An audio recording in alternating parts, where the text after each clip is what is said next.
Chapter 82. How the Christian Chooses His Recreation. There is a distinction between recreation and amusement. Recreation, when true to its name, recreation, tends to strengthen and build up, calling us aside from our ordinary cares and occupations. It affords refreshment for mind and body, and thus enables us to return with new vigor to the earnest work of life.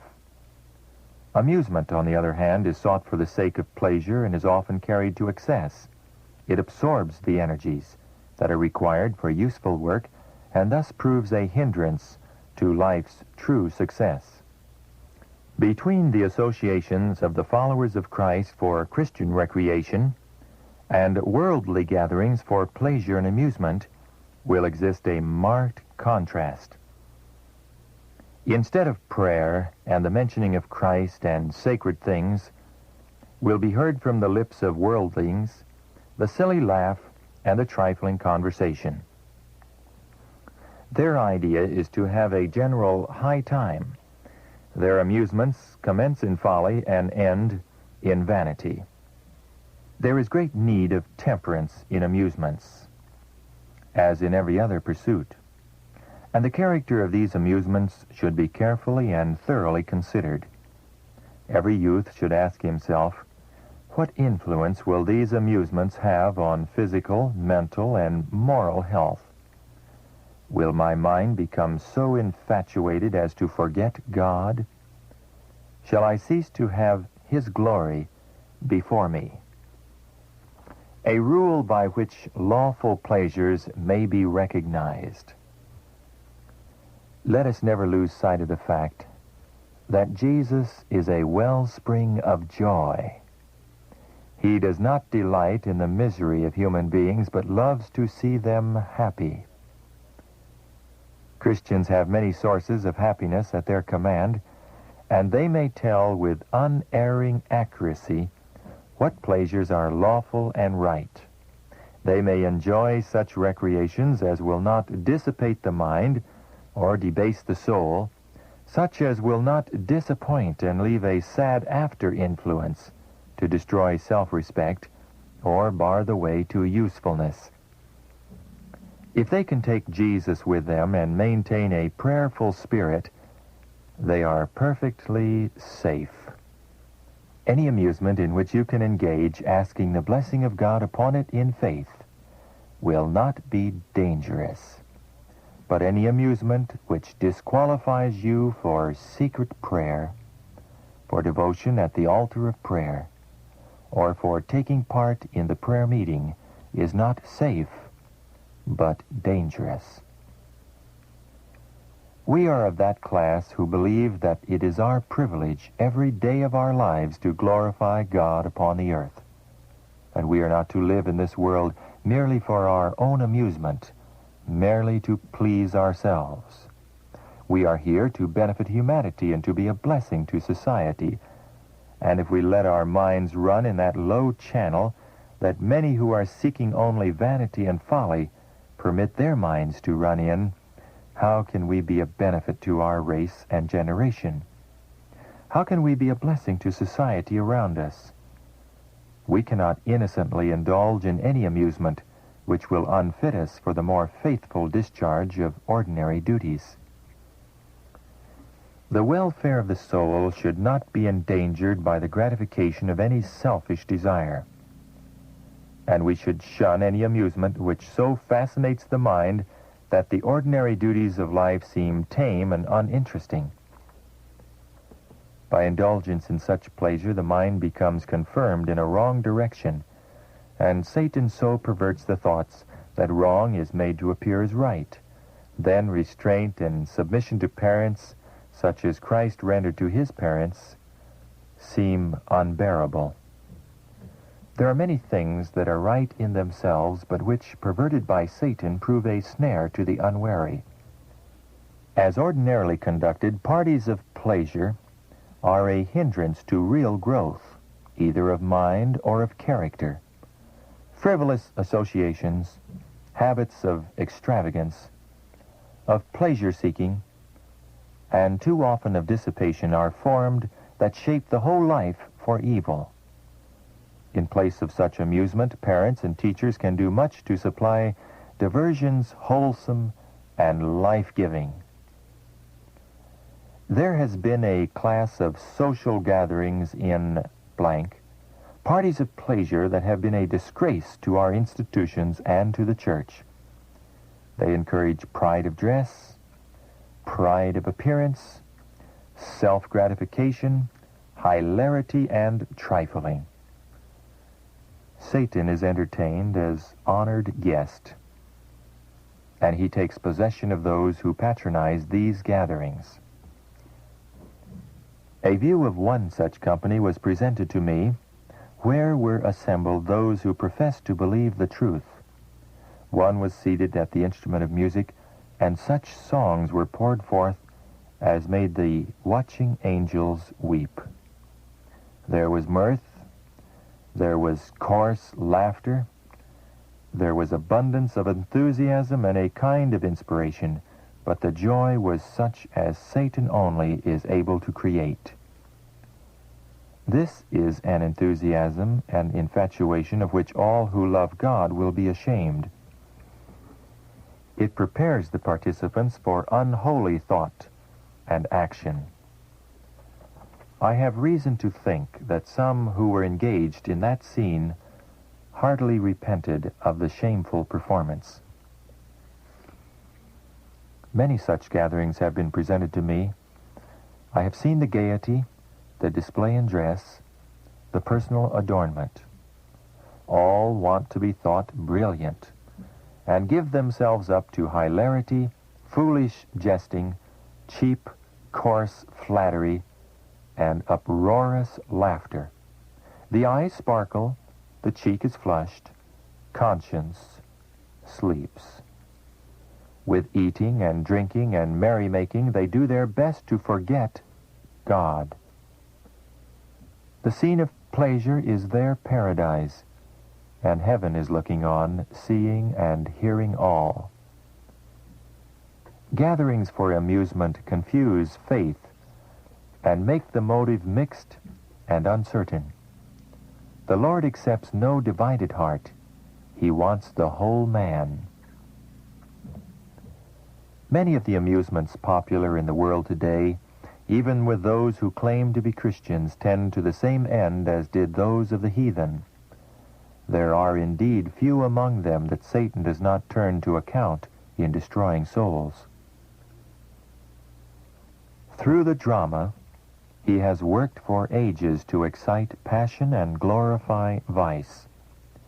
The opera, with its fascinating display and bewildering music, the masquerade, the dance, the card table, Satan employs to break down the barriers of principle and open the door to sensual indulgence.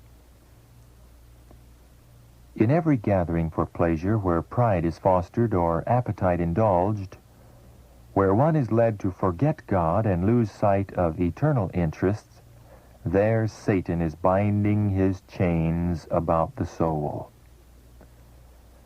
The true Christian will not desire to enter any place of amusement or engage in any diversion upon which he cannot ask the blessing of God. He will not be found at the theater, the billiard hall, or the bowling saloon.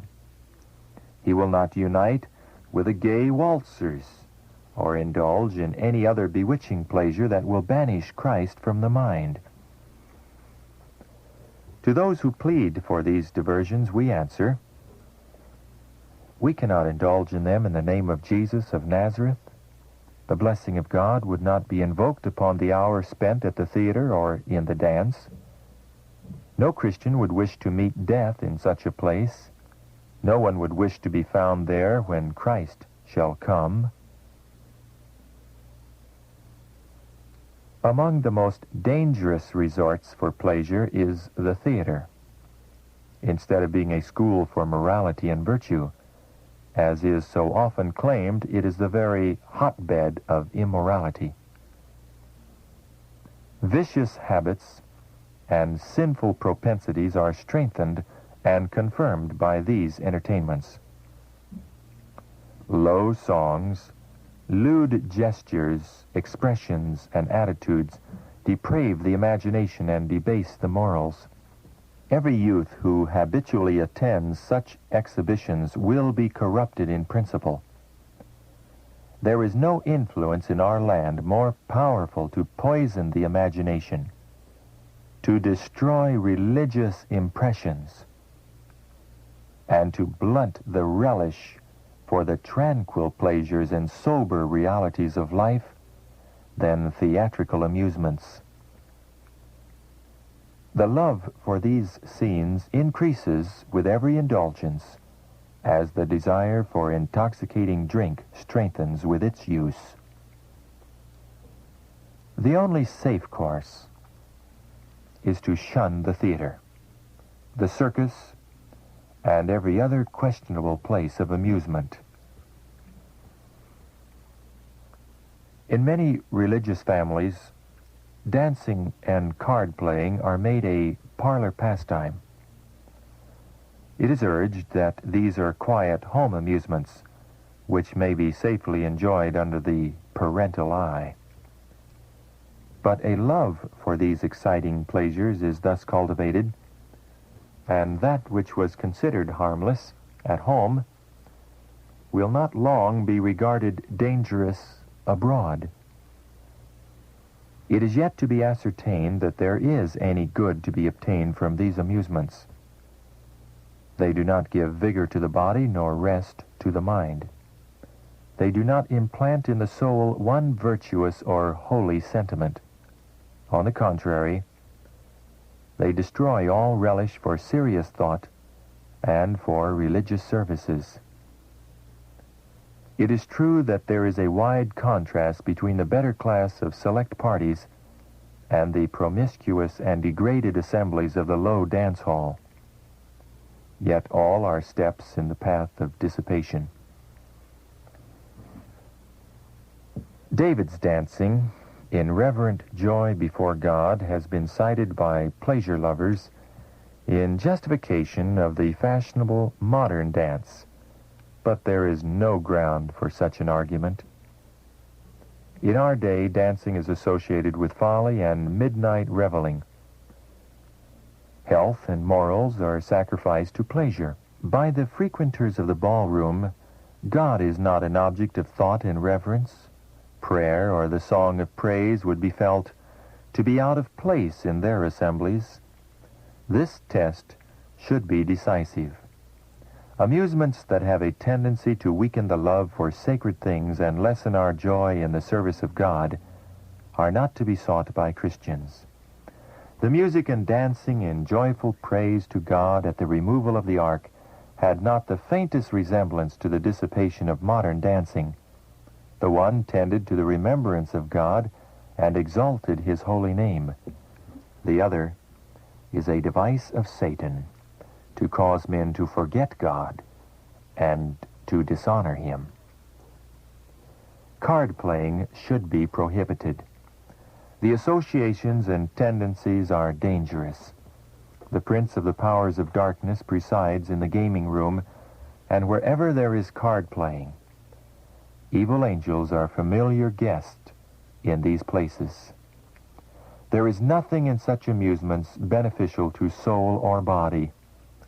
There is nothing to strengthen the intellect, nothing to store it with valuable ideas for future use. The conversation is upon trivial and degrading subjects. Expertness in handling cards will soon lead to a desire to put this knowledge and tact to some use for personal benefit. A small sum is staked, and then a larger, until a thirst for gaming is acquired, which leads to certain ruin. How many has this pernicious amusement led to every sinful practice, to poverty, to prison, to murder, and to the gallows? And yet many parents do not see the terrible gulf of ruin that is yawning for our youth.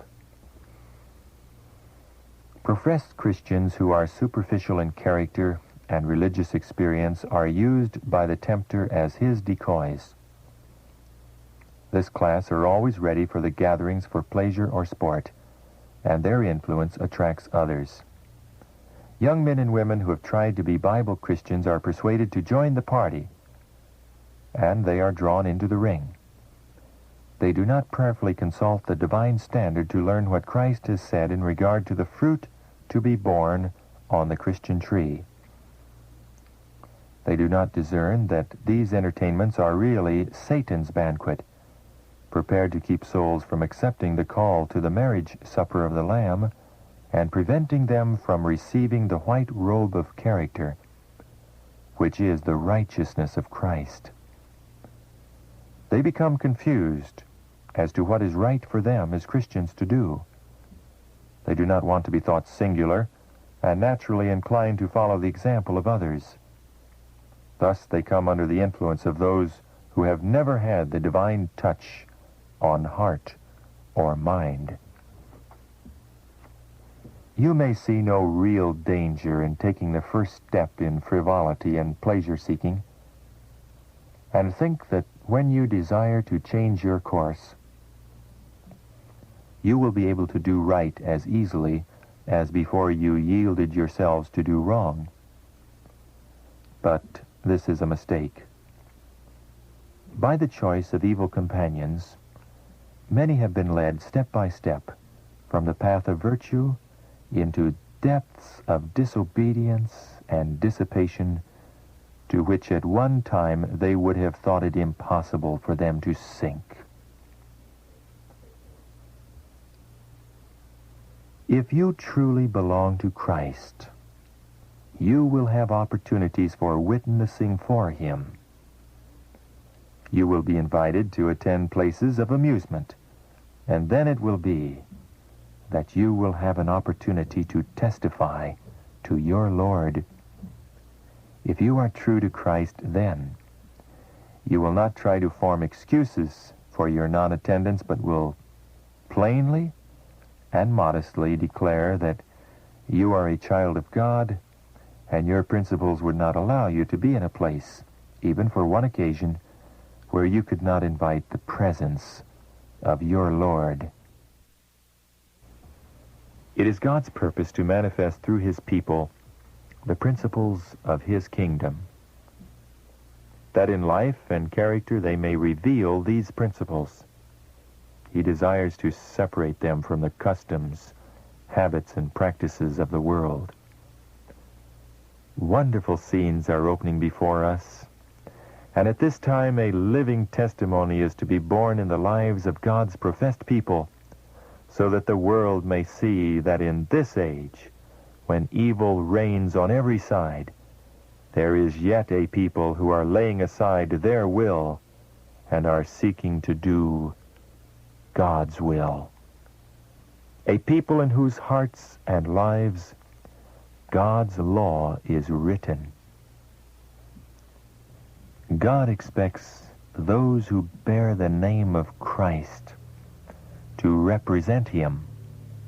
Their thoughts are to be pure, their words noble and uplifting.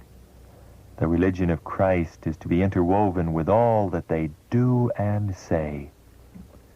God desires His people to show by their lives the advantage of Christianity over worldliness, to show that they are working on a high, holy plane.